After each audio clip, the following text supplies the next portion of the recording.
Итак, сегодня мы в госпитале проходим медкомиссию на получение резидентской визы. Если я правильно понимаю, это типа регистрация, кто вошел. Каждый приходит со своей страховкой, втыкает, его идентифицируют. Мы пришли сегодня в Тайчжонский ветеранский госпиталь. Мы просто выбрали, потому что он рядом, если я правильно понимаю, разница не особо какая-то есть. Ценник, скорее всего, будет одинаковый. Что необходимо с собой для прохождения медкомиссии? Маску, естественно. Без нее сюда просто не пустят. Взять паспорта на всех членов семьи.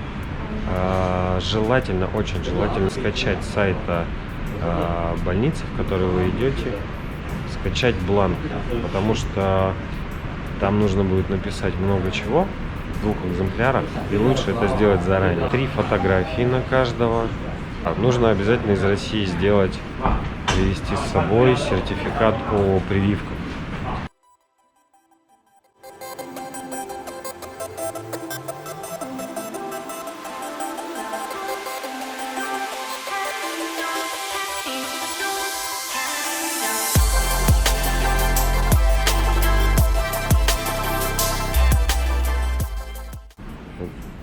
Номер кабинета. Рядом висит такое табло. Номер кабинета указан вот здесь. Здесь вставляют снизу карточку. Ну, это точно медицинская страховка. И она же как идентификатор личности. Я так понимаю, люди записываются.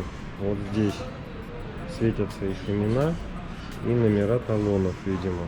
И имя доктора, имя сестры и текущий номер, вот этот, который на приеме. И так у каждого кабинетика. А в промежутке ждут вот в этой зоне. Здесь желательно и знание китайского языка, потому что среди врачей многие, ну, как сказать, старше 40-50 лет, и если говорят на английском, то очень плохо. Мало того, это же все медицинские термины, поэтому, ну, общаться очень тяжело получается. И хорошо, если есть вот молодой врач, как у нас попался здесь, да, он хорошо говорит на английском, и с ним у нас разговор был намного проще.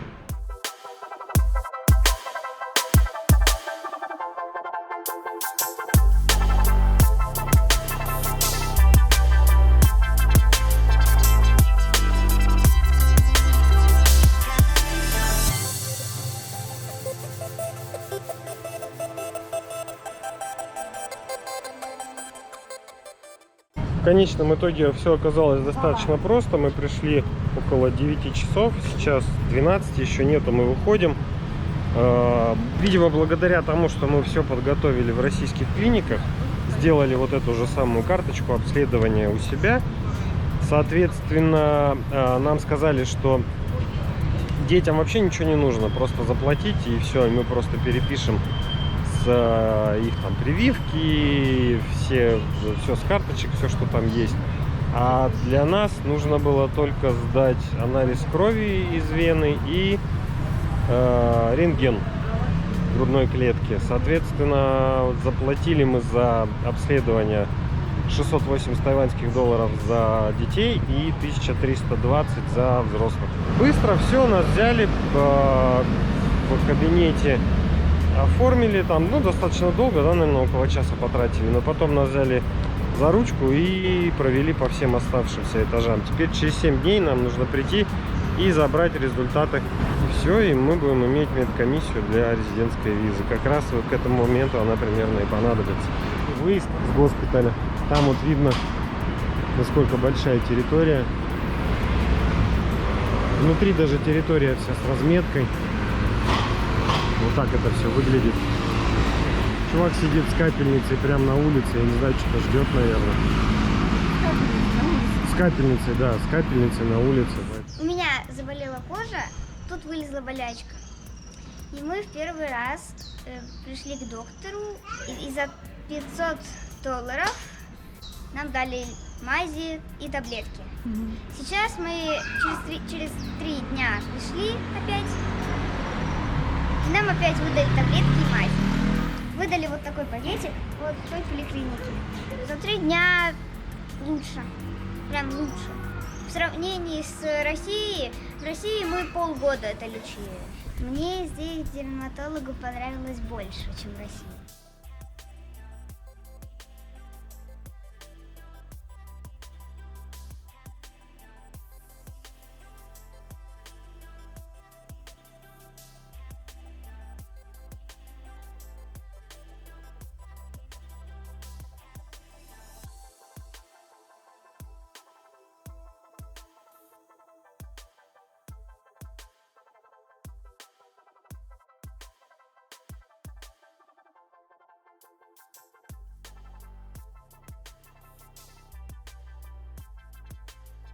Мы сегодня идем в гости и, выйдя из своего дома, проложив маршрут, обнаружили прямую дорогу из нашего района в соседний райончик.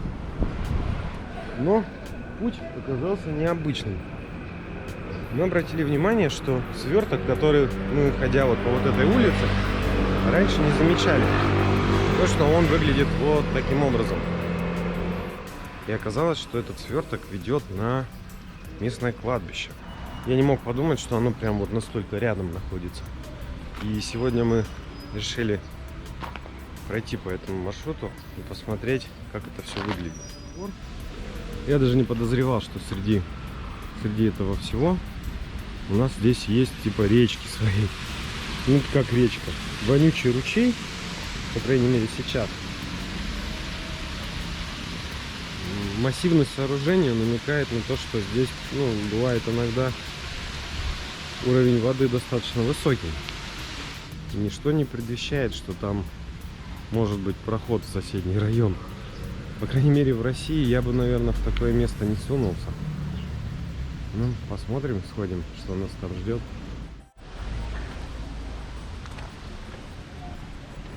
Здесь, оказывается, тоже есть любители выбрасывать строительный мусор. Да и обычный мусор просто во враг. Не ожидал тут такого увидеть.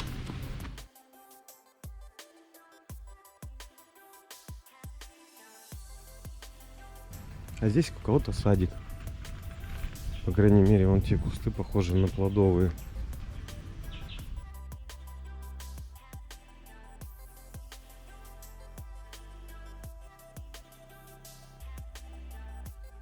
Все это на холме, на спуске к Тайджону, к самому городу.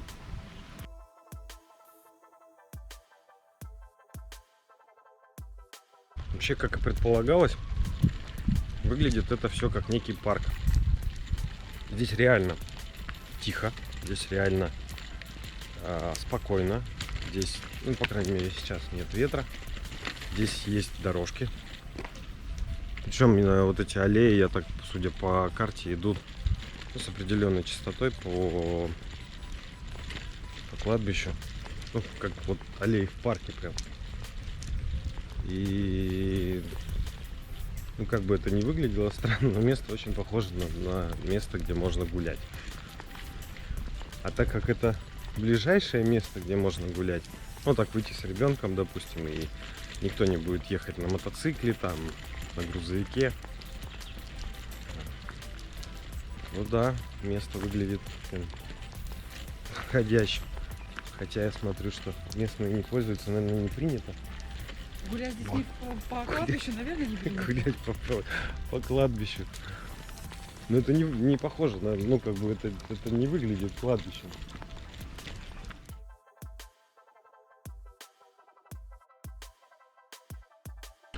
Я вот не знаю, видно, нет. Вон там вдалеке. Это даунтаун, я так понимаю, Тайджона, судя по высоте шпилек. Вообще я, конечно, немножко по-другому себе представлял местное кладбище. Здесь это больше как-то, не знаю, как в лесу. Как у нас это в России принято делать где-то на окраине города.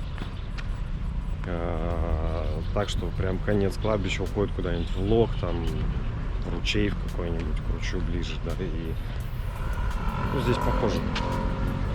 Единственное, что, конечно, уровень благоустройства, уровень, я так понимаю, трат местного населения на захоронение своих родственников сильно отличается. И выглядит это, конечно, совсем иначе. Красиво здесь. Красиво и спокойно, тихо.